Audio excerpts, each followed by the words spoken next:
Agrippina, but you can call me Hex. Now, I'm probably a year, 2 years late on this trend, but I really wanted to finally buckle down and do my WandaVision cosplay. No, not Wanda, Agatha. I have loved the 1950s dress from Agatha since I first saw the pilot episode. And since we finally are able to go to Comic-Con this year after holding tickets that have been postponed for so many years due to COVID, I figured this would be the perfect opportunity to make a dress that is something that is very in keeping with the aesthetic that I've been trying to go for, that can double as an everyday garment, is very comfortable, and then is also a secret cosplay, or at least on day to day. So I'm going to use this shirtwaist dress that I have already made as kind of the base pattern. And then I found this really great fabric from Nova Star Cosplay on Spoonflower.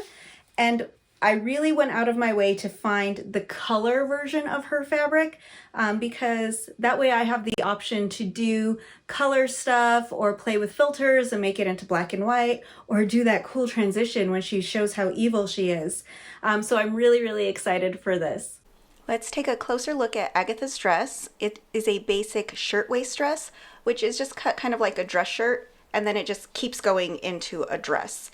There's a couple different variations, but that's basically what we're looking at. So you see it's a shirt, it's a collar. She's wearing her brooch up at her neck, and then she has 6 buttons that go all the way down to her waist. And as far as I can tell, that's the only waist opening. Also her sleeves, if you look at the top, they look just like a regular sleeve, like that is in any kind of dress shirt.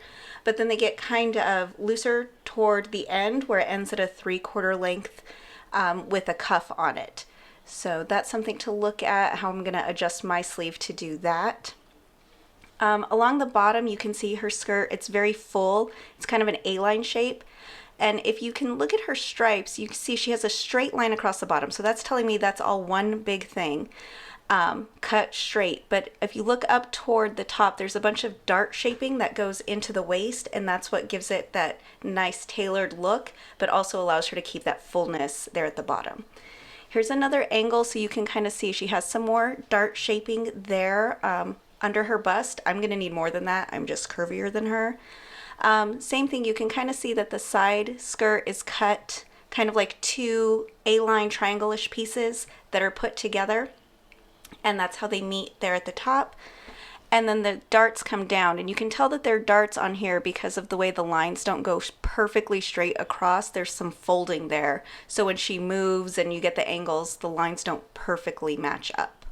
And here's a better look at her sleeve, where you can see it's the same fullness all the way down, and then it ends at that nice little cuff there at the 3/4. I found this behind the scenes picture that kind of shows her back. Not a lot of close-ups of her back in the show, but you see she has that same kind of darting at the back of the skirt, and then she has a nice little dart there at her shoulder to get some really nice shoulder shaping in.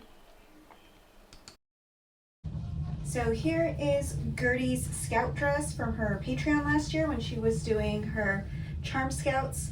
I really like this dress. Super comfy, easy to put together. The thing that I really love about shirt waist dresses is that it's basically just a big long t-shirt and everyone thinks you're super fancy. So I have been dying for an excuse to make another one, and Agatha's dress is just perfect. It's just the perfect culmination of all of the things that I want in life. Obviously this dress is not exactly the same. The style lines are a little bit different. So first things first is obviously this gathering here needs to change.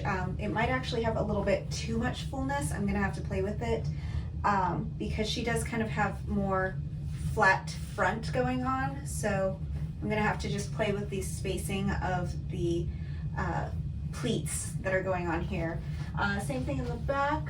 Also, you can see I need to do a little bit of a sway back adjustment. The bodice is sticking out underneath my belt, but that's fine. I usually have to do sway back adjustments on patterns, and I've been meaning to do one anyway for this so I can make more of this kind of dress. So kind of 2 birds, 1 stone situation. The other thing that I need to look at is this collar. Obviously this dress was drafted to have this nice open lapel collar, but Agatha's dress buttons all the way up to the neck, so that's something I'm gonna have to look at. Obviously the collar lapel situation here is something I'm gonna have to adjust because this was drafted to have this nice flat open lapel, and Agatha's dress buttons all the way up, and you can see it's kind of a little bit awkward if I were to just go straight up. She does have her brooch that goes up here, so obviously that was something I really need to really set this off. I was lucky enough to find the official WandaVision Agatha Harkness brooch set on eBay for MSRP, so I'm very excited about that. That was a big win. It comes with the necklace version and the brooch version, so that way we can kind of see what this will look like and what I need to be dealing with.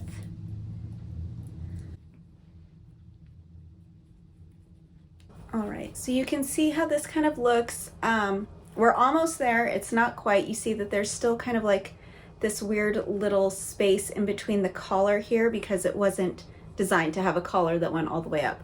So the collar will need to be brought in. Also, it's a little bit skinny. It's kind of hard to see because it's like pattern on pattern, but I think the height is good. It needs to come down like a little bit more. So that's something I'll do when I make my collar adjustment. The other thing is obviously her dress only buttons to the waist, so she has a lot more buttons in a smaller area, which is fine because I'm gonna have to add more buttons anyway. I don't want to have a peekaboo incident, so I will change it so the button spacing goes all the way up. The other thing that I'll need to do is adjust, make some sleeves. This dress did come with a sleeve option. I didn't choose it because it was a big poof sleeve and it was a short sleeve, and I'm already kind of self-conscious about my arms. I feel like they're a little bit big, and so making the part that I feel big like have a giant poof on it was not something that I was very interested in. But Agatha's sleeves are kind of a nice fitted sleeve. They're a 3/4 length sleeve, so I'm gonna have to do one of those from scratch anyway. I don't know if I even want to bother trying to take the poofiness out of the sleeve that goes into this. I might just try to do that from scratch.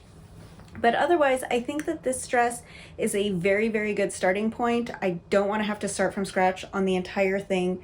I don't have that much time. I'm really just looking for something that already kind of fits me that just needs a few adjustments. I probably will be making a mock-up of the bodice with the adjusted collar and sleeves in something kind of more simple, just to work out any kinks before I put it in my fashion fabric, because I want to retain as much of that as possible for pattern matching purposes, and I don't want to waste any on, you know, a wrong shaped sleeve or something like that. So the first thing I'm going to do is the collar adjustment. I wear a size 10 in this dress, but what I've done is gone ahead and traced out the size 16 because I know I do want it to be a little bit longer, so hopefully that size 16 will meet more toward the middle.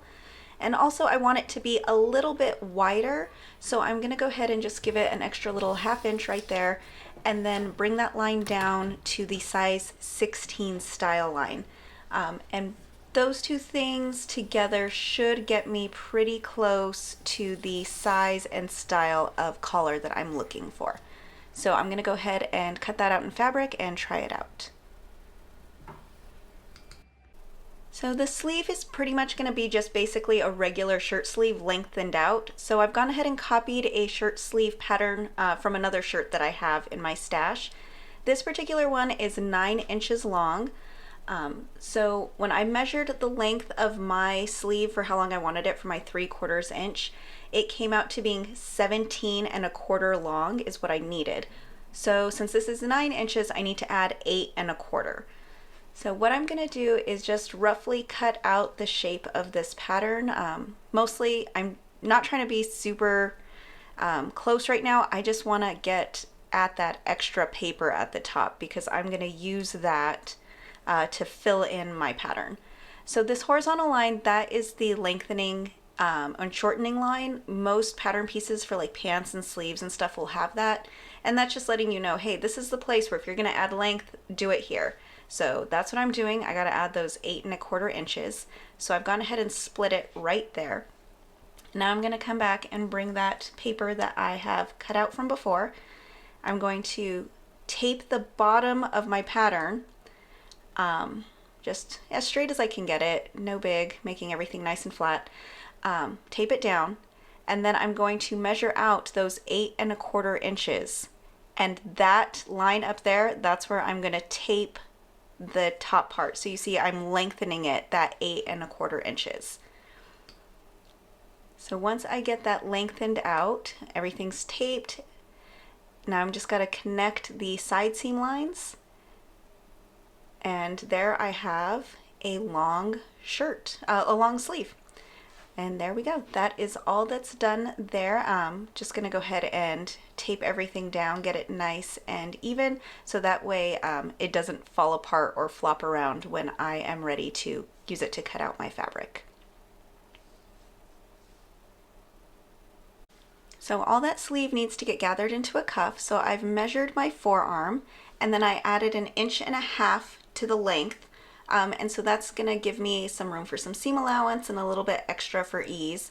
I made it 4 inches wide, and I'm going to cut this on a bias. So I'm right now just making a little note right here that this needs to go on the bias. That way when I cut it out of the actual fabric, that gives it an extra little bit of kind of stretch and give, especially right there, you know, where I'm gonna have motion.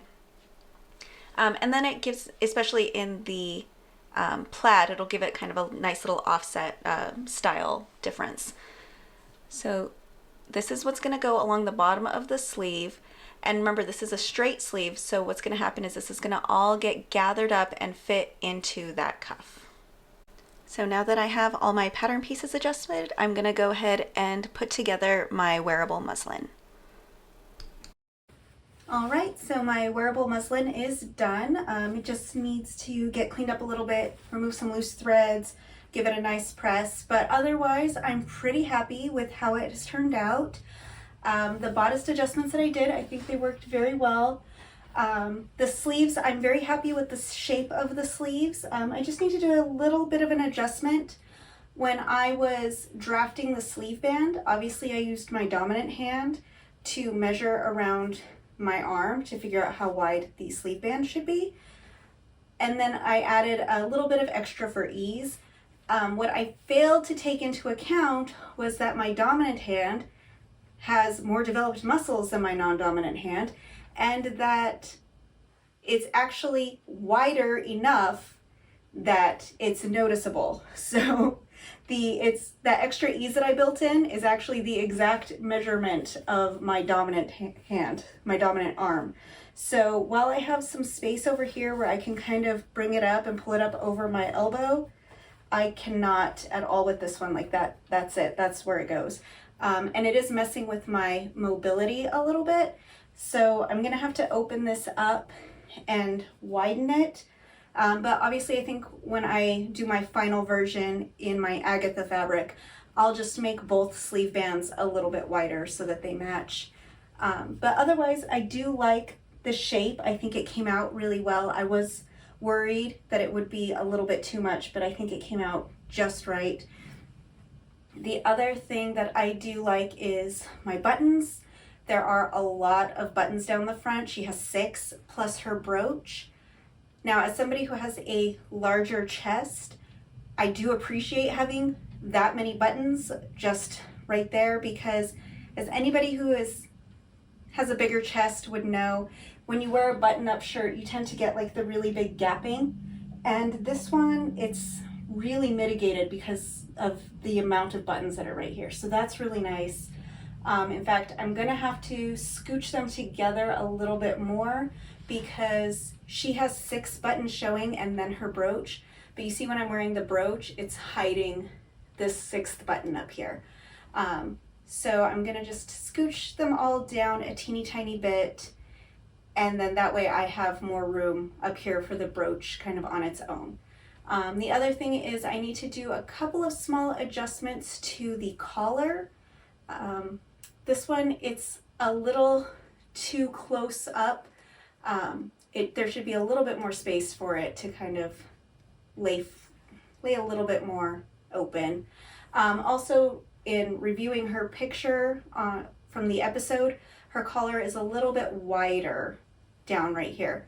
So I'm just gonna have to redraft this collar. It shouldn't be a big deal, but that's, so collar, adjusting the buttons, sleeves.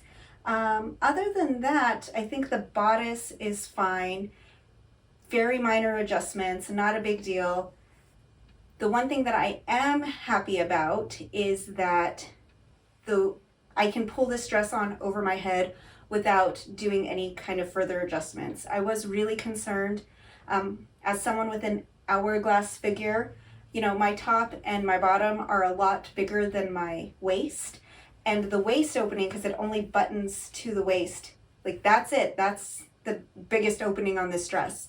And I was afraid that I wouldn't be able to get it on over my head and that I would have to do some kind of invisible side zip to give it that extra ease. But I was able to put it on like diagonally and it worked out really well. So luckily I don't have to do any of that because I did not want to be fighting with invisible zips right now. I don't have time for that mess.